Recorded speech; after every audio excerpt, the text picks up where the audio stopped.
All right. So, what is the future of the AIDS epidemic here in DC? It's what 20 plus, going on 30 years now. And DC has the highest numbers, and still nothing's happening. The executive director resigned. So how do you talk about Well, that? I think that I do a lot with HIV and AIDS awareness, and I think that what I'm consistently hearing from the professionals. So I definitely don't consider myself a professional. I work it from the fundraising aspect, from the awareness aspect. But from what I'm hearing, because it's so easy to kind of medication-wise and all of that, I'm feeling that there's a huge sense of there's a false sense of security. So people are not being safe now. They're saying, well, if I get it, I can take a pill and I'll be set for the rest of my life or whatever the case is. It's not the death sentence it was when it first came out. But I think we're constantly losing people due to it, and I don't understand how people are becoming complacent. But I think that's the issue. I think it's that there's all of these medications and the ads are so misleading. They're like they have these fabulous, gorgeous looking guys and these beautiful women saying I have HIV and I'm gonna take my medication and I'm gonna survive and I'm gonna live a nice full life, and these people are gorgeous, and so it's given and it's giving people a false sense of security, I think. All right. Mayor candidate, Fenty or Gray? Gray. Why? I've been here for the last, what is it, has he been 4 years already? Wow, and wow, and well, first of all, I'm a Republican, so I can't wait to Carol Swartz going, what are you doing, girl, get away. But no, I just think I don't see anything that he's done that positively impacted the city. I don't really follow local politics as well anyway, you know what I mean? So if he has, I just keep hearing, from teachers, from students who's saying that, I had a really good teacher that he's fired, or Michelle Reed, his administration is fired. I understand budget cuts, I understand all that stuff, but from what I understand, the way they went about it was very sly, it was very slick, and there's a TV show, I think it's called School's Out, it's on cable access on Comcast, and they dive into each of these issues in detail, and they bring in these experts, and they bring in these council members and these school administrators, and that's where I get my information from. And I think that they are doing a screwed up job, so that's why, Greg. So, the next 2 years, what's in store for DC's Most Fabulous and you? Magazine. Oh God. Well, the next few events that I'm working on, I'm in negotiations with this international artist to bring him to DC. They contacted me, so we're working on logistics for that now. I can't say who it is yet, but can we get a hint?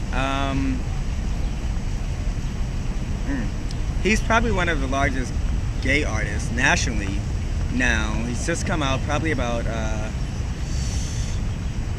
probably about a few years ago, and he's doing his national tour now. So I can say, and so that, of course, the Real Housewives of DC, the season premiere, is coming up on August 4th. I'm taking a room of that, so both myself and the Salahis are going to be planning this huge kind of like world premiere party for DC. I have a charity event coming up, a night out for autism. So I got a bunch of different charity events. On a wider scale, we are like my overall goal is to launch a Miami's Most Fabulous. I also have you from Miami. Also, I have a publisher in Miami for Miami's Most Fabulous magazine. I'm waiting until we get about 50,000 subscribers here in DC before I launch that one. So it's going to be DC, Miami, LA, New York, and Chicago. And so it's going to be all under the same umbrella. And what I plan on doing is for my PR firm, my production company, I want to take that company more on a national level as well. So that's what we're working on now. Why those cities? I get really good feedback. I go there and I do, I travel to those cities a lot, and I do a lot of market research, and it seems like they don't have anything like that there. I mean, it's my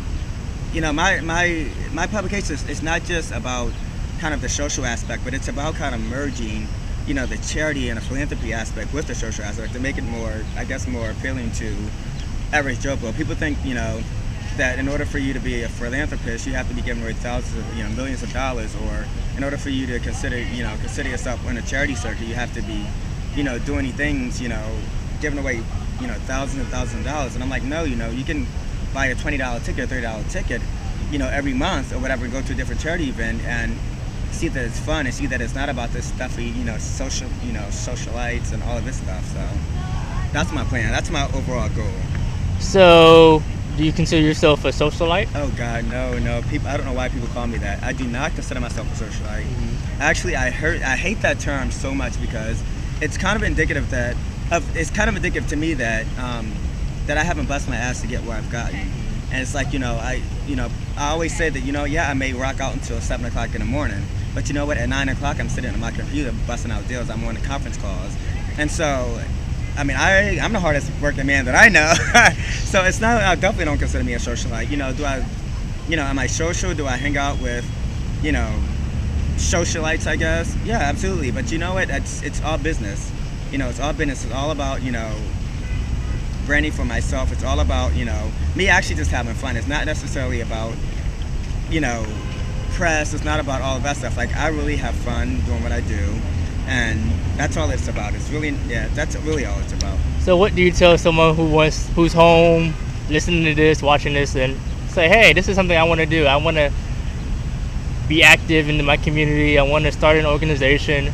What do you tell them, the do's and don'ts? I say, do have a plan of action. Do know exactly what you want to accomplish. Don't listen to the naysayers. You have to know exactly what you want to accomplish. I think that's the biggest thing. Don't be afraid to quit your job. Have money saved up and have be financially able to do that. But I mean, I think jobs offer another false sense of security.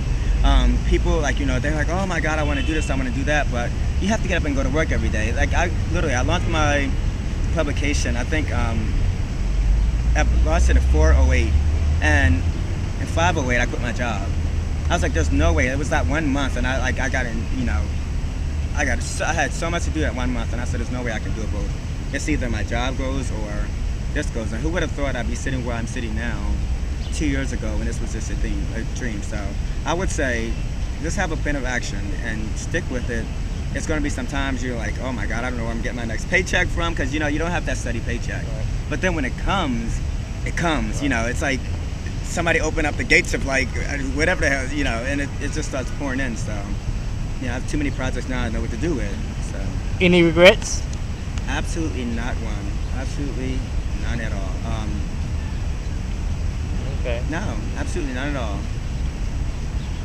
All right. I don't know. Sports. Are you a sports fan? Polo. Okay, polo. Okay. And I've just become a polo fan. Polo and the races and horse races. I'm really big into that now. Of course, with the America's Polo Cup, there's the Twilight Polo. There's that happens in Virginia. There's the Virginia Cup, the Gold Cup in Virginia. So I've been doing a lot of those circuits a lot. And it's really fun. I would have never thought, a few years ago that I'd be, sitting sideline at, at a polo gate, or but it's fun. All right, the doors close, hats are off. Who are you? I'm actually the same person.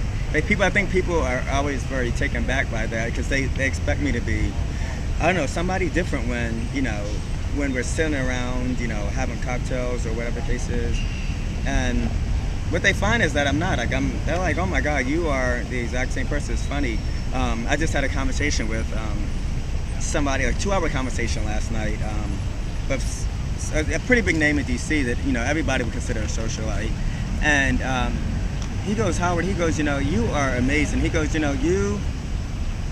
and I were both Scorpios, and it's realness to us. I mean, I think I've grown over the years to where people can stand me now and I immediately get this nasty taste in my mouth, because I used to be an asshole. I used to be, I used to shoot from the hip. And so, now I've learned that, you can't do that, especially when, you're in these settings where it's more about, less about my attitude and less about my ego and more about kind of giving back to the community and, doing these charity events. And I've had to learn that. I had to learn it humbly, but I've learned it. And so I carry that on to my personal life as well. So how do you pick the charities? It's actually a lot of charities approach me. And what I want to do, my whole thing is, like, I'm really known for, like, kind of HIV and AIDS awareness, my face being on the side of the bus, the commercials, all that kind of stuff. And I want to really branch out into more, like, I'm really big into breast cancer. Like, that's really close to my heart now. So I do a lot of, Tiger Lily events, soon going with breast cancer, and then also, like, I'm really starting to get into autism. I hate kids, so that was really different for me. But I found out that, like, it's a really big, like, epidemic, like this. Well, not really epidemic. It's a really big, it's a really big problem, and they don't know much about it. And so there needs to be a lot of research. There needs to be a lot of money going into it. So as a matter of fact, the next event that I'm having is going to be for autism. And yeah, I don't have any way, like, any formula that we choose the events, or we choose the charities or organizations. A lot of them approach me. They've seen kind of what I can do, and it puts me off my reputation. Gay marriage for Howard? Absolutely not. Why? I don't even date. No, I'm adamantly against dating. No, I'm not a marriage person at all. Anyway, I don't believe in gay marriage. That's just my personal thing. But I think that if two people want to get married, I say, hell, who am I to say no? I think you should go. I definitely think that two gay men should be afforded the same rights as a heterosexual couple. For me, it's just not for me, and that's long-term commitment's not for you, or just marriage, is it? Marriage, commitment period, long-term dating. I don't know. I'm adamant, like, I don't date. I just don't date. I mean, I can have fun all I want. We can casually date, and that sounds like such a word. But yeah, I'm not into like the whole dating thing. I had one long-term relationship, love of my life. It was great. It was fantastic. It lasted for 2.5 years. And when I called it quits, I said, I would never do this again. But it was great. Like, there's no negative feelings. I still see this person, and we still love each other. I still get this, this pit and this pain in the pit of my stomach when we see each other. They get the same, and I don't know. It's a good thing. Okay. It's a good thing. But I don't ever want to go back there again.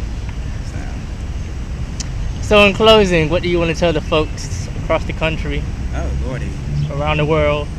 I don't know. Follow your dreams.